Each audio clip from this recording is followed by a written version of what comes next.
તો અહીંયા આવેલા તમામ વડીલોના સન્માનમાં હું મારા અંદાજમાં કંઈક કહેવા માંગુ છું।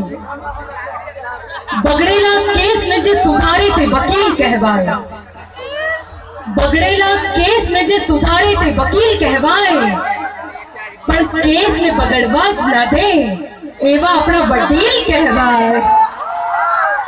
તો આવેલા આપ તમામ મહેમાનોનું, વડીલોનું, સ્નેહ વિશેષરીઓનું, મારી બહેનોનું ને મારા ભાઈઓનું।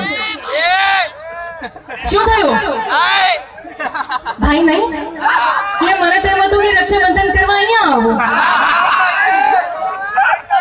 સારું, ચલો ને મારા મિત્રોનું ખૂબ ખૂબ અભિનંદન અને હાર્દિક સ્વાગત। આજે તમને બધાને અહીંયા જોઈને મને એક શાયરી યાદ આવે છે, કરું કે સૂરજ કોઈ સામે ઠંડો પડતો નથી, સૂરજ કોઈ સામે ઠંડો પડતો નથી, અને પર્વત કોઈ સામે નીચો થતો નથી। અમને ગુજરાતી હોવાનું ગર્વ છે, અમને ગુજરાતી હોવાનું ગર્વ છે, કારણ કે ગુજરાતી માણસ બાયડી સિવાય કોઈના બાપથી ડરતો નથી। વાહ, મારી બહેનો ખુશ થઈ ગઈ હે, બધા ધોકી ધોકીને જ રાખો છો। પણ આજે મિત્રો આટલા સરસ કાર્યક્રમનું આયોજન કરવામાં આવ્યું છે અને આટલા સારા સારા કલાકારો આપણી વચ્ચે ઉપસ્થિત છે, તો એવા સ્ટેજ ઉપર ઉપસ્થિત તમામ કલાકારોને પણ હું પ્રણામ કરું છું। અમારા મનુભાઈ રબારી અને હાલમાં ચાર બંગડી કરીને બધા લોકો જે ગાંડા થઈ ગયા છે એવા કિંજલ દવે પણ આપણી વચ્ચે છે। તો મિત્રો એકવાર જોરદાર તાળીઓ થઈ જવી જોઈએ આ કલાકારો માટે। હું એક વાત કહેવા માંગુ છું, કારણ કે મેં તો ગુજરાતમાં પ્રોગ્રામ કર્યા છે, ગુજરાતની બહાર મુંબઈ, MP, ચેન્નઈ અને ઇન્ડિયાની બહાર, ભારતની બહાર લંડન અને આફ્રિકામાં પણ પ્રોગ્રામ કરીને આવી છું।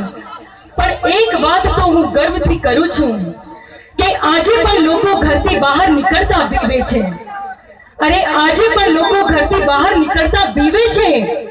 આવો અમારા ગુજરાતમાં હજુ અહીંયા સંસ્કૃતિ જીવે છે।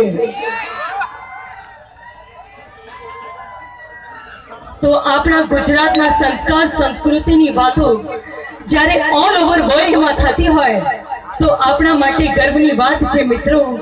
અને એટલે જ હું બે ચાર વાતો મારા દિલની કરવા માંગુ છું। થોડાક સમય પહેલા મારી એક ફિલ્મ આવી હતી, મા બાપના આશીર્વાદ। મિત્રો એ ફિલ્મ જોઈ છે તમે?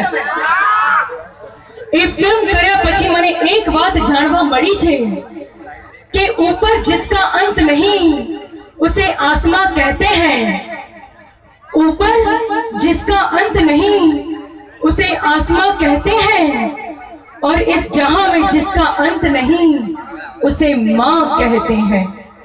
मां बाप ने कभी भूलशो नहीं।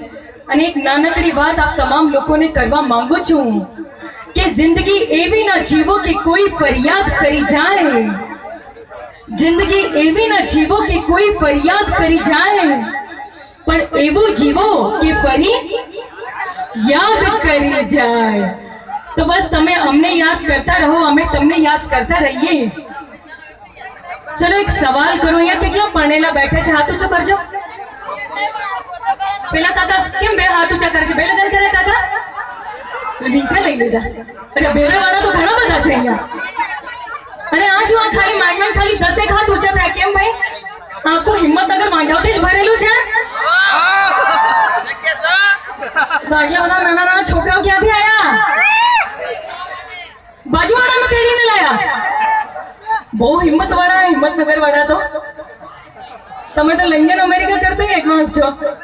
પણ એક સલાહ આપવા માંગુ છું, પણ એના પહેલા મિત્રો સરસ મજાની લાઈફ કોને કહેવાય? જમવામાં ગુજરાતી થાળી હોય, બાબા તો કરો। જમવામાં ગુજરાતી થાળી હોય અને 2 ટાઈમની કામવાળી હોય, જમવામાં ગુજરાતી થાળી હોય અને 2 ટાઈમની કામવાળી હોય, પણ ઓશણ નખરાડી હોય, સુંદર મજાની સાડી હોય ને ઘરવાળીનો ઉપડો જ ખાલી હોય. મેં પ્રાર્થના તો બધી આવું જ કરતા હોય. રિદ્ધિ દે સિદ્ધિ દે પણ ઘરવાળી સીધી દે. અલગ અલગ પછી રિદ્ધિ દે સિદ્ધિ દે પણ ઘરવાળી તો બીજી દે. સર અહીંયા કેટલા નોજવાનો બેઠા છે ને, એમને હું એક હાથ ઊંચું કરવાનું નહીં કીધું. કાકા હાથ ઊંચા કરે છે. લે કાકા, તમે હજુ નોજવાન છો? વાહ ભાઈ, જવાની આવે છે મસ્તી લાગે છે. જવાની આવે છે મસ્તી લાગે છે ને પરણ્યા પછી તો સસ્તી લાગે છે. 4-5 ટેણિયા આવે તો વસ્તી લાગે છે, પછી તો લવ લેટર પણ પસ્તી લાગે છે. આવી જ પોતાની પોતપોતાની પ્રેમ કહાનીઓ છે. પણ મિત્રો, હવે વધારે સમય ના લઈને, કારણ કે આટલા બધા કલાકારો આપણી સ્ટેજ ઉપર ઉપસ્થિત છે, બધાને માણવાના છે, તો હવે ફરીથી આપણા કાર્યક્રમને આપણે આવી જ રીતે આગળ વધારીશું. પણ એક સવાલ